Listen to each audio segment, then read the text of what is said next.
2024년 9월, 미국이 4년 만에 금리를 내렸습니다. 0.5포인트, B컷이었죠? 그런데 이상한 일이 벌어졌습니다. 한국 주식은 오히려 떨어졌습니다.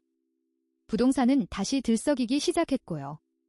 예금 금리는 벌써 3대로 내려앉았습니다. 여러분 통장에 있는 돈이 지금 이 순간에도 가치가 바뀌고 있습니다. 미국 중앙은행 의장 한 명의 결정이요. 1만 킬로미터 떨어진 당신 월급의 실질 가치를 바꿉니다. 당신 전세 보증금의 운명을 바꿉니다. 당신 노후 연금의 수익률을 바꿉니다. 왜 남의 나라 금리가 내 통장을 흔드는 걸까요? 오늘 이 영상 하나로 완벽하게 정리해 드립니다. 지금 전 세계 금융시장이 술렁이고 있습니다. 미국 연준이 2024년 말까지 추가 인하를 예고했거든요. 시장은 2025년 말 기준 금리를 3대로 봅니다. 지금 5.5에서요. 무려 2포인트 가까이 내린다는 겁니다. 한국은행도 이미 움직였습니다. 2024년 10월, 3년 2개월 만에 금리를 내렸죠. 3.5에서 3.25로요. 이게 숫자로는 0.25입니다. 별거 아닌 것 같죠? 계산해보면 다릅니다. 1억 원 예금 기준, 연 이자가 25만 원 줄어듭니다. 5억 원 주택담보대출 기준, 연 이자가 125만 원 줍니다. 지금 은행 창구에서 벌어지는 일입니다. 예금 금리 4대 상품이 사라지고 있습니다. 특판 적금 줄이 짧아졌습니다. 반대로 부동산 상담 전화는 늘었습니다. 2024년 11월 서울 아파트 매매가 5개월 연속 상승했습니다. 강남 3구는 신고가 행진 중이고요. 주식시장은 어떨까요? 코스피는 2,400에서 2,700 박스권에 갇혔습니다. 외국인 자금은 들어왔다 나갔다를 반복합니다. 돈의 방향이 바뀌고 있다는 신호입니다. 그런데 이 숫자 뒤에 더 무서운 게 있습니다. 미국이 왜 갑자기 금리를 내릴까요? 경기가 둔화되고 있기 때문입니다. 2024년 미국 실업률 4.3까지 올랐습니다. 2년 전 3.4였거든요. 22개월 만에 가장 높은 수치입니다. 미국 소비자들 지갑이 닫히고 있습니다. 신용카드 연체율이 11년 만에 최고입니다. 자동차 할부 연체도 급증했고요. 연준 입장에선 선택지가 없습니다. 금리를 안 내리면 경기 침체가 옵니다. 내리면 인플레이션이 다시 고개를 들고요. 여기서 중요한 게 있습니다. 미국 금리가 내리면 달러의 매력이 떨어집니다. 달러 매력이 떨어지면 돈이 다른 곳으로 움직입니다. 어디로 갈까요? 신흥국입니다. 한국도 포함되죠. 근데 이게 꼭 좋은 일만은 아닙니다. 외국 자본이 들어오면 자산 가격이 오릅니다. 부동산, 주식 다 오르죠. 그러면 이미 자산 가진 사람은 부자가 됩니다. 없는 사람은 더 못 삽니다. 전문가들이 방송에서 말 못하는 게 있습니다. 금리 인하는 자산 있는 사람 잔치라는 겁니다. 현금 들고 있으면 손해라는 겁니다. 이건 뉴스에서 친절하게 안 알려주죠. 그래서 실제로 어떤 일이 생기냐면요. 가장 먼저 터지는 건 예금 금리입니다. 2022년 말 시중은행 정기예금 금리 5였습니다. 지금은 3대 초반입니다. 1억 원 넣어두면요.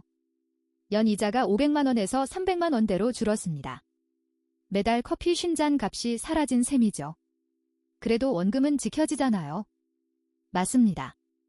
근데 문제는 물가입니다. 2024년 한국 소비자 물가 상승률 약 3입니다. 예금 금리도 3대면요. 실질 수익률은 0라는 뜻입니다. 돈을 은행에 넣어놔도 가치가 그대로라는 거죠. 사실상 제자리 걸음입니다. 반면 빚 있는 사람은 숨통이 트입니다. 5억 원 주담대 기준이요. 금리 1포인트 내리면 연 500만 원이 줍니다.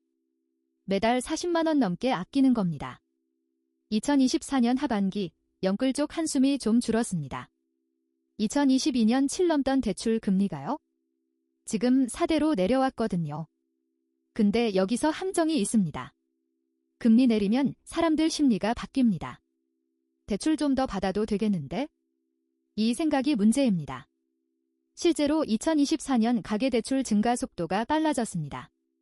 9월 한 달에만 9조 원 넘게 늘었습니다. 역대급입니다. 빚의 무게가 다시 무거워지고 있습니다. 근데 여기서 끝이 아닙니다. 두 번째 폭탄은 부동산입니다. 금리가 내리면 부동산이 오릅니다. 이건 거의 공식이에요. 대출이자 부담이 줄면요. 더 비싼 집 살 수 있거든요. 매수 심리가 살아납니다. 2024년 하반기 서울 아파트 시장 보세요. 거래량이 확 늘었습니다. 신고가 단지도 속출했고요. 문제는 갭입니다. 서울 평균 아파트 가격 12억 원 넘었습니다. 평균 연봉 4천만 원 직장인 기준요. 30년을 한 푼도 안 쓰고 모아야 삽니다. 금리 인하가 집값을 더 올리면요. 무주택자는 더 멀어집니다. 영원히 못 살 수도 있어요. 여기서 숨은 위험이 있습니다. 전세 시장입니다. 금리 내리면 집주인들 계산이 바뀝니다.